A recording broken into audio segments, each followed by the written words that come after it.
I honestly don't understand why men don't just sit down and pee. Honestly, like, it's cleaner. Like, that's like the primary reason. Like I will tell boys that visit our home that they must sit and pee. Because I sit and pee. Because I know how men pee. When they stand, they get it fucking everywhere. It's the Heather and Ryan Show. Here with Christopher Walken. We're gonna play a game that you might enjoy a little bit. That's a way better impression than I was gonna do. We'll take it. Yeah! Hello, this is the Heather and Ryan Show, where all we're trying to do is put you in a better mood by the end of the episode than you're in right now. Welcome to this here bubble. I'll take it. Ryan, notes. Just when I thought I had nothing left to bitch about, as I was preparing this episode, I hit a pretty substantial pet peeve. It's me. Here's the deal. Bra ads. Oh, okay. All right.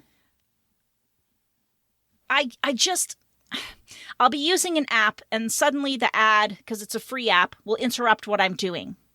And I'll suddenly be faced with a pair of gigantic, enormous tits in a bra. Mm-hmm. Okay, there's no face in there. There's nothing. I'm like, whoa, what is going on right now? And then I'm like, oh, it's an ad for this bra. Mm-hmm. Okay, two things. One, I find it porny. And please stop. I'm not a dude. You're trying to sell me this bra. By the way, huge thunderstorm just erupted outside. So if you hear it, ambiance. Yes, thunderstorm. You don't hear it? Oh, I thought you were covering for me, Heath. I was like, thanks, Heath. Did you fart? Did you fart or something right at that moment? I had a belch coming and I went off to the side and silently belched over here, and it kind of sounded like maybe a rumble of thunder, and I thought, oh, that was very quick and witty of you, Heather.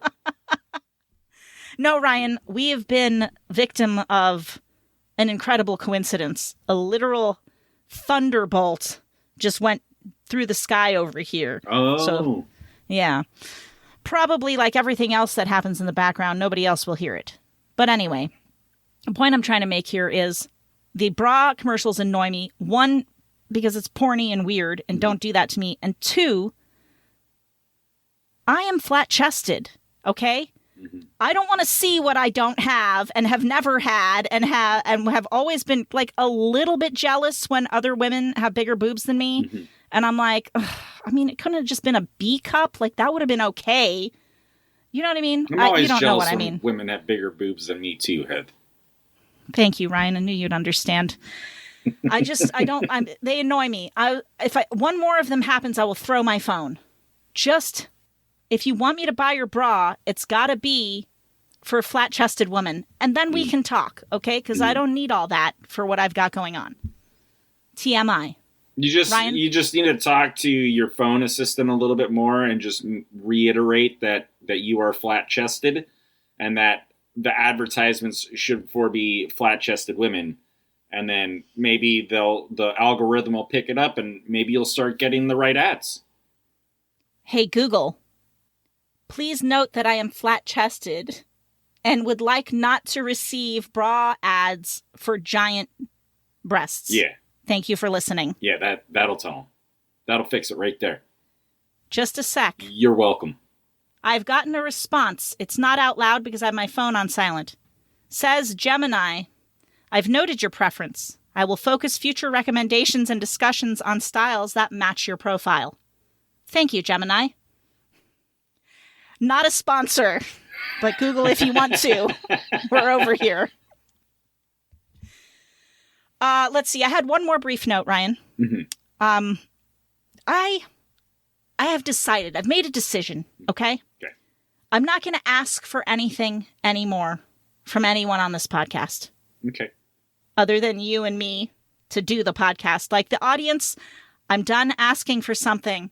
I don't want a rating or a review. Okay. I do not want you to like, follow, or subscribe. Don't do it. Your stories, your thoughts, do not email us at theheatherandryanshow@gmail.com. Reverse psychology is working strong, Heath. I can feel it. I can and I'm not feel the inbox flooding with messages. I am not going to ask for anything until we are consistently getting 50 downloads per episode. And Ryan, even by the time we get there, note, we've been doing this for 5 years and still haven't gotten there. I still don't think anyone's going to respond, but at least I'll try then. Mm-hmm. I'm not going to do it.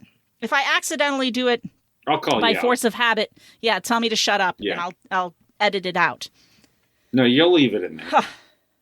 Okay, fine. Ryan? Yes. Word of the episode. Oh, yes, the word of the episode. Ryan, the word of the episode is numismatics. Numismatics. According to Merriam-Webster, numismatics is the study or collection of coins, tokens, and paper money, and sometimes related objects, such as metals. Mm-hmm. Example, if you happen to have... Wow, I did not complete that example at all. It's just blank. So here's the deal. Let me tell you, this comes to us through French from the Latin word numis, which means coin. Also, the coins themselves are referred to as numismatic if they are collectible. Now, of course, not all coins are considered numismatic. Ryan, an example of a numismatic coin, according to graysheet.com, the Kennedy $50, if coined between 1965 and 1971. Is a numismatic coin. Numismatic coin, numismatic. Yes. Those are 40% silver. The running count doesn't start until after we're done with so you know. Okay. Those are 40% silver. I don't know how this is going to naturally come up in conversation. I don't either, and that makes this a challenge, Ryan. That makes this a real challenge. So what does it say about or the study of metal? So like metallurgy? No, the study or collection of coins, tokens, and paper money, and sometimes related objects such as medals, not metals. Medals. Yeah. Okay, gotcha. So the Kennedy $50 that were coined in 1964 specifically are 90% silver. One of those coins can range in value from $25 to $22,000, depending on various factors like the condition it's in and the current value of silver, right, in general. But be warned, if you encounter one and take it to the grocery store, it's worth 50 cents in the grocery store, okay? You're not going to be like, here, it's $22,000. That's just 50 cents. It's like it has to be part of your collection. And give me my change, bitch. And while we're on the subject of the Kennedy $50, which if you're not American, a $50 is 50 cents because a full dollar is 100 cents. After 1971, none of the Kennedy $50 are numismatic. And I was seriously annoyed to find this out just now because I've encountered so many of these in my life. I would have been checking the years on all of them. Tell you what. I doubt there's that many. You're probably not going to find something like that in circulation because people who collect these things, people who are numismatists, Ryan, would have collected them already and they'd be out of circulation. I'm almost sure of it. Most certainly. Now, Ryan, you may use the word numismatics and numismatist throughout the episode. The usage has to make sense and fit the context of what we're talking about without being a stretch of the imagination. I predict a 0-0 score on this one for us by the end of the episode. Now, also, listen, I'm bringing a little more form to this podcast now, with a little bit of an emphasis on maybe being at least somewhat educational. With, all our random tangents that we do like to take. So from now on, until I decide to change it again after getting no feedback for a while, the game we're going to play in every episode is just going to be trivia. So here's how it's going to work. We're going to be scoring points on trivia, but we also get points for using the word of the episode. So for each word usage, 1 point. For each correctly answered trivia question, 1 point. Additionally, we are not going to carry over scores to the next episode. Okay, there will be a winner for the episode, and that is the winner. A tie is a tie. I'll keep track of our wins, loses, and ties, and there will be a champion for each season. Ryan, the current season runs through the last episode of August. Okay. Are you excited? So stoked. Bring I it know. on. I'm thrilled. So enthusiastic. And of course, Ryan, whoever gets the most points wins the ever-coveted Gloating Rights Trophy. Until we play again. Okay, we'll be back with trivia right after this. I'm not going to put ads in. I just want to have a specific point where we take a break for the mid-roll in case it ever happens. Okay. Right. Okay, welcome back from the break. We're going to get into our trivia. We are going to go to Lovett's Puzzles. Lovett'spuzzles.com. Ryan, you have choices here. All right. Do you want to take general knowledge trivia quiz, dictionary trivia quiz, entertainment, history, food and drink, geography, science, and nature? Let's do general. General knowledge. This is a multiple choice 10-question trivia fun time. Let's see if I can do it without the multiple choice. Okay. I mean, I have it right in front of me and I've already seen. Yeah. Okay. Okay. Yeah. Never mind. No, you can still try to do it without the multiple choice if you want. Okay. But I'll give you the multiple choice to be fair, because otherwise I have a better chance of winning. Right. Okay. What type of animal is a wire-haired pointing griffin? A bird. Good choice. However, that is not one of the choices, so I'm going to read them for you. Is it It's a bird and a horse. A bird and a horse. Okay, well, A, horse. Okay. B, gun dog. C, cat. D, alpaca. I don't know what a gun dog is. Oh my gosh. I'm going to go with gun dog. Okay. Ryan, I'm going to put you type of hunting dog specifically trained to assist hunters with finding, flushing, or retrieving game. Okay, interesting. Nice. Yes. Okay. Ryan, I'm putting you down for gun dog. I'm going to go I with... thought that was the answer. I thought you were reading the answer for the Gryffindor. No, a wire-haired pointing griffin. A, horse. B, gun dog. C, cat. D, alpaca. Definitely the dog. I believe it makes the most sense. The wire-haired is giving me dog, so I'm going to go with gun dog. Okay. Next question. Ryan, who played Brie Osborne in the 2005 movie Trans-America? Was it A, Hilary Swank, B, Keira Knightley, C, Ashley Judd, D, Felicity Huffman? Did it say the year? 2005 Trans-America. So it could be Ashley Judd. She was still pretty active. That was my first thought as well. I think this, and it could have been I don't know any one of these. I don't know who Felicity Huffman is. Yeah, I don't know who that is. I just immediately thought of the show Felicity. So that's what I thought of. I don't think the actress's name that played Felicity was actually named Felicity, though. Yeah, I don't know. I don't remember. Trans-America. I'm going to go with Ashley Judd. Neither have I, but I'm going to go with Ashley Judd. Okay, Ryan, I also want to go with Ashley Judd. But I'm wondering if I should go with, you know what, to be contrarian and give us a fighting chance at having a different score, I will go with Hilary Swank on this one. That's a good choice, though, I think, because Hilary Swank was pretty active then, too, wasn't she? Or up and coming? She was.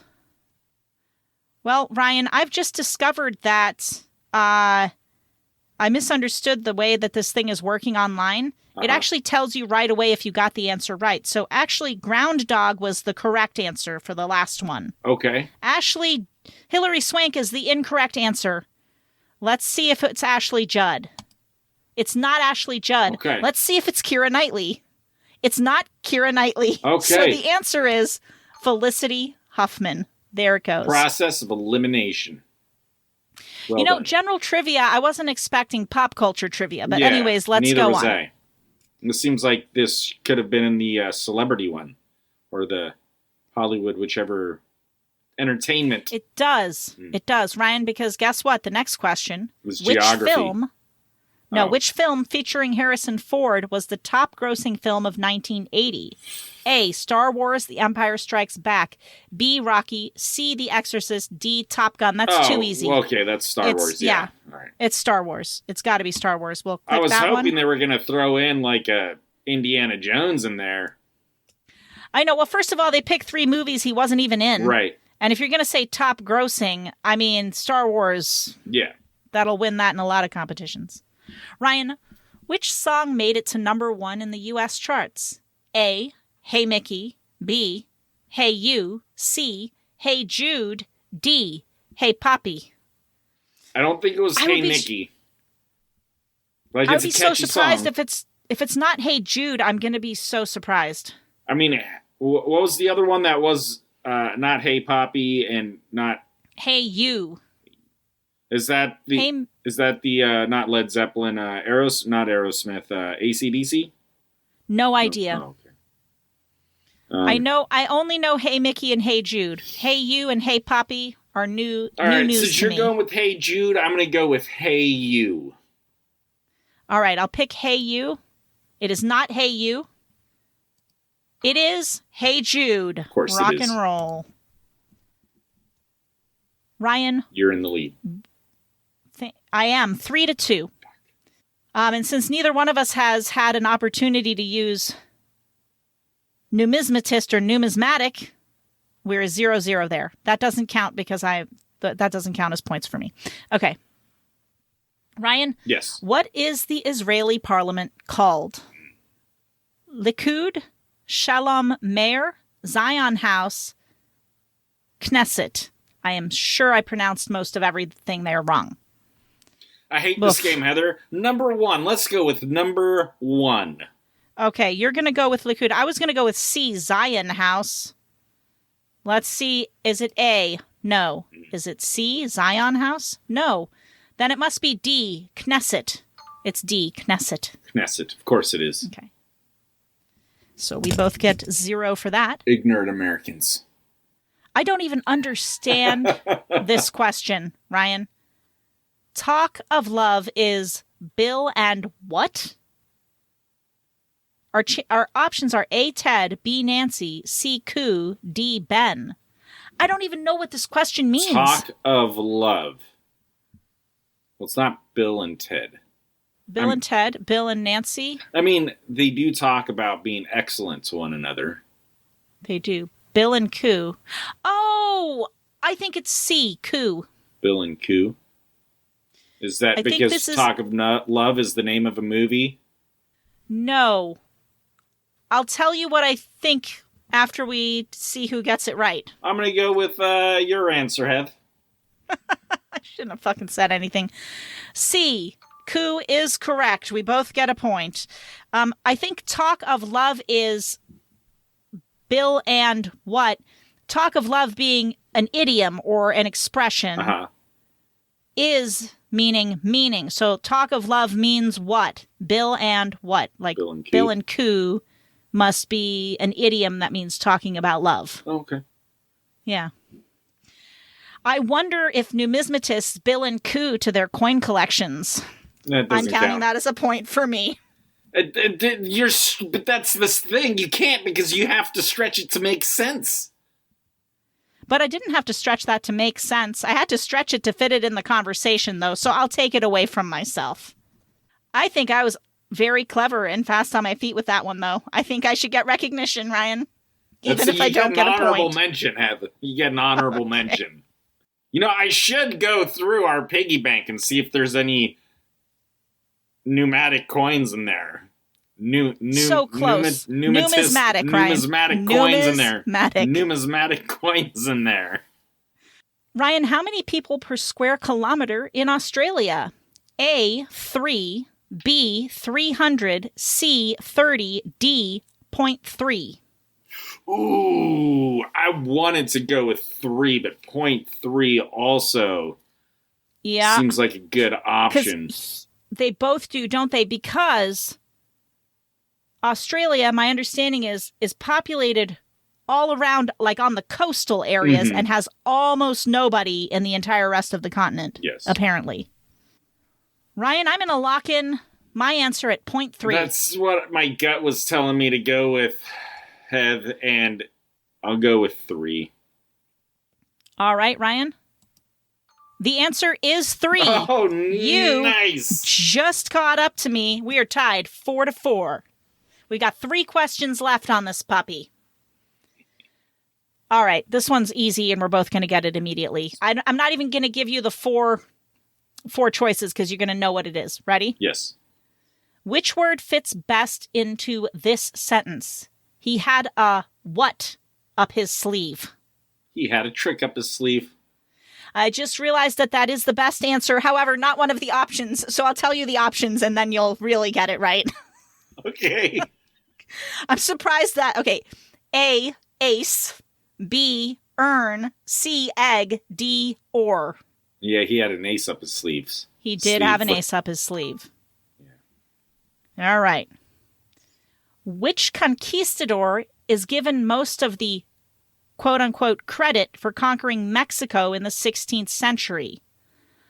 Juan Ponce de Leon, or A, Juan Ponce de Leon, B, Hernando Cortez, C, Gonzalo Pizarro, D, Nuflo de Chavez. I'm going to go with A because that de la bon.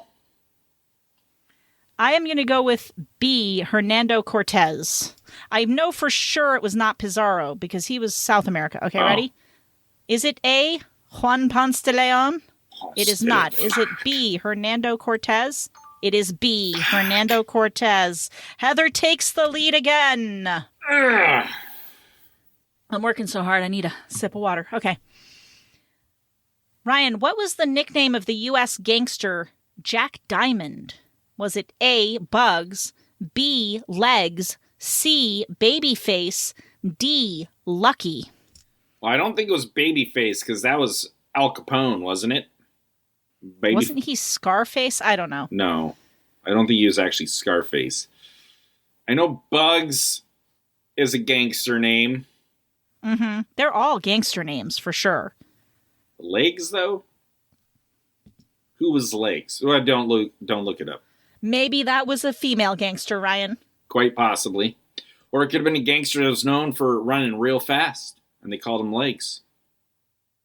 Or he didn't have any legs because he lost them in a gang fight. Yeah. Ryan, even though I'm sure it's wrong, I'm going to go with Legs. What are you going to go with on here? I'm going to go with Bugs. All right. What was the nickname of the U.S. gangster Jack Diamond? Was it Bugs? It was not Bugs. Fuck. Was it Legs? It was Legs! Oh my God! Why did I pick general knowledge? All right, quiz complete. New personal best, 71 points. I don't know how they scored it, but Ryan, you got 4, I got 6. Neither one of us used numismatic, except for my clever usage, which didn't count. So I win the Gloating Rights Trophy for this episode. Well done, Heather. Well done. So very much. But I don't deserved. Not yet, because I forgot there's another segment. Oh, okay. So hold on. So there's on. still a chance to use numismatic. Numismatic? Ryan, I'm going to bring back a segment we used to do that I kind of liked, and I'm going to bring it back. In lieu of Reddit stories, which I'm sick of now for a while. Okay. It's going to be the question of the episode. I went to a conversation starter website called conversationstarters.com. Not a sponsor. Yeah. By the way, it's conversationsstarters.com. Conversations. Now, I got a question from there. The question on its face may seem like a triggering one, Ryan. But I think we can approach it in a non-triggering way. Okay. If not, I do have a secondary question we can tackle where we edit the first one out and we use the second one. All right? Okay. The question is, what's the worst thing about your gender? And I would love to start. May I? Sure. Periods. Periods are the worst thing about women. Specifically about being a woman. I disenjoy them. I hate them. I wish they would die. I feel that there is some other design that could have been used. That wasn't this one. Okay? And I feel like you could just lay a monthly egg just once. Yes. Yeah. That would be fantastic. Yeah. And it's a dud. Fine by me. And then we eat it. No, that's gross. We feed it to the dog or something. We just throw it out. Okay. You know what? I took it too far. I'm going to back up a little. Here's the thing.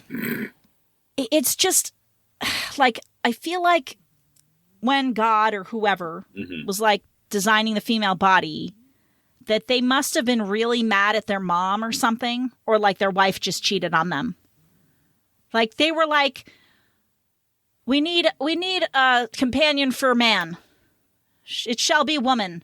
Okay, what's she going to look like? Weird, with giant fat deposits on her chest and stupid hips that stick out from the side. Okay. And reproduction will be really annoying. And she's going to get huge. She's going to maybe fall forward from the extra weight that happens on her belly. She's going to get hemorrhoids, okay? She's going to be like, whoa, does it have to be like this intense? Yes, it does. In fact, when she has the baby, it will be the single most painful thing a human being could possibly experience. Thank you so much. Then, if she doesn't want to have a baby, lots of bleeding, cramps, bloatedness. We're going to throw some vomiting in there for some women. I hate periods. I hate them, Ryan. I completely understand, Heather. Thank you. When I was prepping this episode, I completely understand, because obviously I don't get to share that reality with you, but it sounds very obnoxious. So I can empathize, Heather. Ryan, thank you. And I can empathize with when you get kicked in the balls. Thank you. Yeah. Because which one sucks more? We don't know. We're never going to know. Yeah, you know, I'm sure it's probably periods, especially the ones that last over multiple days. Whereas if I get kicked on the balls once, you know, the pain, depending on how hard, you know, I get kicked, you know, the pain might last a few days, but yeah, you know, if you get kicked in the balls and they start bleeding, ooh, yeah, that might be worse. That might be worse. Yeah. That's never a good sign. No. Being kicked anywhere, but I think especially in the balls. Just the thought of my ball falling out of its sack is... Oh, that was an image I did not want in my head. My groin spasmed. Put that image in my head. And I don't even have getting kicked balls. So hard in the balls, your sack splits open. What's going to fall out of the fucking sack? A couple of balls, Heather. Okay. Guilty. I'm sorry. Listen, here's the situation, Ryan. Here's the free advice. Don't get kicked in the balls this week. That is solid advice. Have a pain-free time until we play again. I was trying to end the episode. Oh. You were not with me. Let's back it up a little. I didn't get a chance to say what the worst thing about men was. Oh, I forgot about that. I made it all about me. I'm sorry. I'm on my period, okay? Worst thing about being man is we're always forgotten, Heather. Always. Every time. We just get overlooked at this point. Ryan, I can't even argue with that.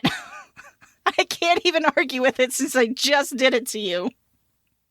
Is that your for real answer, or do you want to think about it a little more? Yeah, I mean, like, there's a lot wrong with men, but look, we're neither of us perfect. Nobody's perfect. Nobody's perfect. Not at all. But like in general, I mean, like men are kind of slobs. Men are slobs, you know. Like in general, it's. Well, you say that, and the worst slob I ever knew was actually a girl. Oh, really? Worst ever. Really? I will not name names, but it was horrendous. It was in the dorms at school. Oh, it's school. She was so bad that her roommate at the beginning of the year requested not to have her, was like, I don't want to be in here. And actually convinced a couple of other girls who were in a room together, please just let me be the third person in your room, because I didn't typically do 3 people per room. Yeah. And nobody wanted to be the roommate of this girl because her hygiene was so horrendous. I guess she wasn't a slob. Like, her room wasn't messy. She just smelled. She didn't shower. It's the worst smelling person I've really? Maybe never, because it was. Who was it? I'm not going to tell you. Well, I'll tell you when we stop recording. I cannot possibly. Okay, stop. I have not seen or encountered this person in like 30 odd years now. So this could be a thing of the past. She could be totally different now. You know, I don't want to throw her under the bus for sure in the podcast. And most people listening aren't going to know who it is anyway. So why does it matter? Do you notice as many women like not washing their hands in public restrooms? Like, no, not at all. You like 100% of the time you see women washing their hands when they're done. Pretty much, yeah. Okay. Ryan, yeah. I'll tell you this right now. Have about 5% of men I see. Nah, that's an exaggeration. Probably about 45% of men. It's less than 50%. But most times, I see guys just walk straight out of the bathroom. I know you do. And do you know how I know that? When they pee, most times I'll see guys wash their hands after they go number 2. But there are still men that will walk straight out of the bathroom after having just taken a fat dump. Ryan, I figured that out when I was cleaning public restrooms as a job. Because I noticed something. It was interesting to me that women's bathrooms were messier, but men's bathrooms were stinkier. Mm-hmm. And I noticed, what is the mess? Mainly paper towel detritus, which I now wish was the word of the episode, scattered around the bathroom. Scattered around the bathroom. Because women do. It's very rare for me to see somebody not wash their hands after using the bathroom. That's crazy. But in men's bathrooms, I hardly ever see paper towel waste. I was like, I refuse to believe that women, on average, are messier than men. Like, it's at least even. It's got to be, right? Which means these dudes are leaving without washing their hands, is what that means to me. Yeah. And it smells more like pee in the men's room because they pee standing up, so they miss more often, right? And I honestly don't understand why men don't just sit down and pee. Honestly, like, it's cleaner. Like, that's like the primary reason. Like I will tell boys that visit our home that they must sit and pee. Because I sit and pee. Because I know how men pee. When they stand, they get it fucking everywhere. If you're in a huge hurry, do you pee sitting down? No. Well, in public restrooms, I will stand peeing, like, because I've seen, like, I've cleaned restrooms as well, so I see how it is, and oftentimes I'll walk into a bathroom and there's already piss all over the seat because nobody wipes up after themselves. But if they don't flip the seat up before they pee in the toilet? No. That's outrageous. Outrageous, man. So my process in a public restroom is I use my foot to kick the seat up, right? And then I'll pee, and then there's always splash that gets onto the rim, and I will take some toilet paper and I'll wipe it down and then throw it in there, and then I'll use my foot to kick the seat back down, and then I'll hit the flusher with my foot, and then I'll walk out of the bathroom. Do you wash your hands then? Absolutely, yes. 100% of the time. Then why do you need to kick everything with your feet then if you're going to wash your hands? Because I don't want to put my hand in someone's pee and then touch my junk. I heard myself right as I was saying it. I apologize for even bringing it up, Ryan. Well, you know That's what? That's nasty. Ryan, I think that we can end on some free advice now that you've had your say and I stopped ignoring you as a man. And my advice will be this. Pay attention to coins. They might be numismatic. And you might become rich. Go, Heather. And clean your hands in the bathroom, you fucking disgusting people. No, I'm kidding. Most of our audience is male. You guys are awesome. Don't do whatever you want in the bathroom. I won't be there. I don't care. Here's the thing, Heath. You know what really gets me is most guys are like, well, I didn't get any pee on my hands, so why do I need to wash my hands? Well, it's not about the pee getting on your hands. It's about the fact that you're ding dong is kind of a petri dish in and of itself because it's warm and it's moist down there. Bacteria and things like to grow in those kinds of environments, and then that transfers to your hands, and then you touch everything that I now have to touch, and it gets on my hands, and that's nasty. That's real nasty. That's nasty, man. It is, especially when you consider, Ryan, that the things that that member could have been touching before it got there. Because there's one thing I know about dudes. They'll put it in pretty much anything, okay? So, hey, you know what? Keep your dick to yourself and have a wonderful time. Wow. Until... We play again. No. Until we roast men again. Ryan, I've decided I don't want to leave that as the last parting shot of the episode because we have a mostly male audience. So I will instead say, just be your cool self that you are. Yeah. And be amazing. Mm-hmm. Until we play again. And we love you. You're great. Dudes are great. Dudes are great. Without us, you know... there would be no dudes. There would be no dudes, and there would be no reproduction. There would be no human race. And same thing with women, I mean, to be fair. It's true. See, I think we make a pretty good team. Yeah, we do. I think without one of us, everybody dies. Yeah. So, I mean, you know. We're both very important. Agreed. And that's where we'll really end. Goodbye, everyone.